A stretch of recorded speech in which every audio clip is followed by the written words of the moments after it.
Vous êtes en train de visualiser votre revue de presse sur Dakar Actu avec Chancel Florence, journaliste et rédactrice. Sous peu, l'on vous partage les événements les plus importants de la semaine. À tout de suite.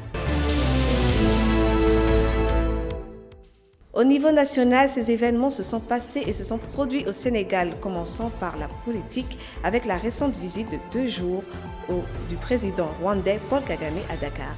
À son arrivée, le chef d'État du pays et candidat à l'élection présidentielle du Rwanda, prévue le 15 juillet 2024, a été accueilli par le leader du Sénégal, Bassirou Diomaye Faye. Selon un rapport de l'agence de presse sénégalaise, M. Kagame aurait prévu un face-à-face avec son homologue sénégalais lors de son séjour, suivi d'un petit déjeuner privé le dimanche. La présidence a partagé sur sa page officielle Facebook que les deux hommes politiques engageaient des discussions visant à renforcer des liens d'amitié fraternelle et de coopération entre les deux nations. La dernière étape de cette visite a été marquée par la présence des deux hommes lors de la dernière journée de la première phase de Basketball African League à Dakar Arena.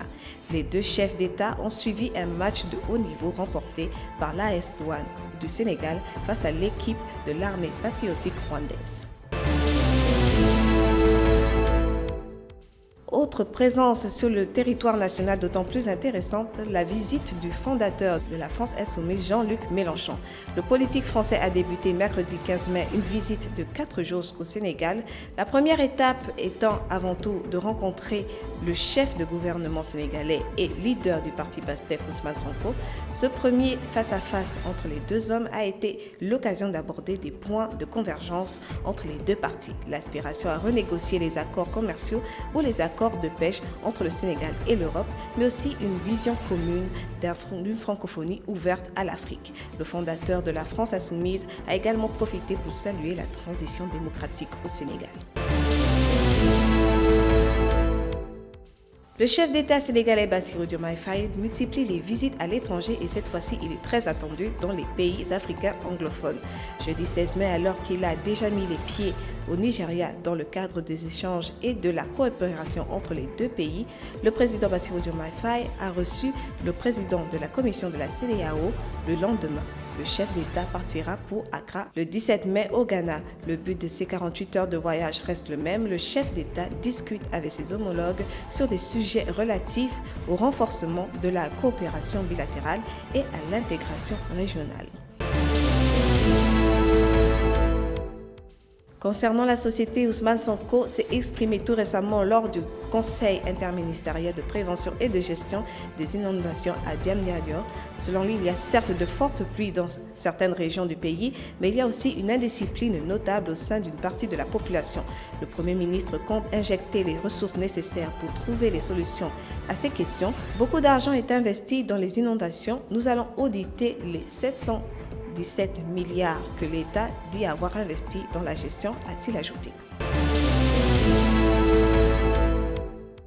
Un autre sujet de société sur lequel le Premier ministre s'est exprimé concerne la baisse des prix. En effet, dans sa communication lors du Conseil des ministres du mercredi 15 mai, Ousmane Sonko a évoqué l'une des mesures possibles pour réduire le coût de la vie. Cela concerne les denrées alimentaires telles que le riz, le pain, le sucre, semoule et l'huile. Aussi, le Premier ministre a participé à des consultations avec des représentants des producteurs, des commerçants, des transporteurs ainsi que des associations de consommateurs. À l'issue de ces consultations, un rapport comportant des propositions concrètes sera soumis au président de la République lui-même, Bassirou Diomaye Faye. Et toujours en parlant de prix, des rumeurs circulent sur une prétendue augmentation des prix de l'électricité de la part de la société Sénélec. En fait, il s'agirait d'informations relatives au secteur de la boulangerie. La compagnie électrique sénégalaise informe qu'au Sénégal, les prix de l'électricité ne sont pas fixés en fonction du secteur d'activité des clients, mais en fonction de l'usage, qu'il soit domestique ou professionnel, et de là la puissance des appareils pour que ça marche. Par ailleurs, elle rapporte que depuis décembre 2023, avec la décision de la Commission de la régulation du secteur de l'énergie qui a acté la suppression du prix de la 3e tranche du Wolfall, la grille tarifaire n'a fait l'objet d'aucune modification. Passons à l'actualité internationale, à commencer par la condamnation à 20 ans de prison de l'ancien ministre gambien de l'Intérieur, Ousmane Sonko, 55 ans.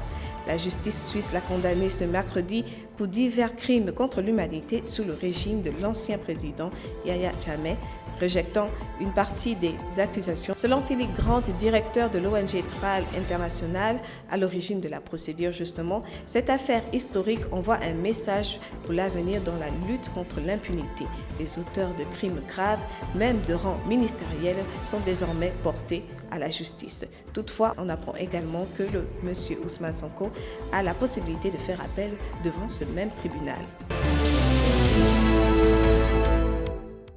En Slovaquie, le Premier ministre Robert Fico a été agressé et abattu à plusieurs reprises le mercredi soir. Selon les médias slovaques, il aurait repris connaissance. Le ministre de l'Intérieur a annoncé des mesures de protection renforcées pour les hommes politiques, mais également pour les journalistes, tout en rappelant à la population à ne surtout pas soutenir et partager la haine contre l'un ou l'autre camp politique. Les chroniqueurs estiment également que la polarisation des pays a pu favoriser cet acte.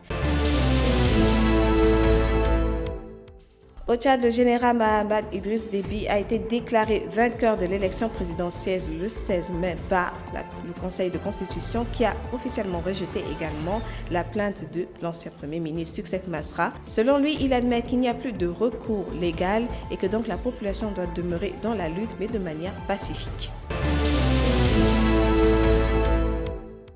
Nous terminons la revue de presse avec la récente visite de Vladimir Poutine à Pékin en Chine le 16 mai, les deux hommes se sont expliqués sur la situation extrêmement difficile à Kavieng, région sur l'attaque des armes de la Russie. Depuis déjà des semaines, Vladimir Poutine et son homologue Xi Jinping ont assuré qu'ils essayent d'éviter toute escalade et toute violence. Selon un rapport et un communiqué commun qui a été écrit après et diffusé après sa visite, Moscou rassure qu'il est nécessaire d'éviter toute décision qui peut contribuer à la prolongation des hostilités et de la guerre.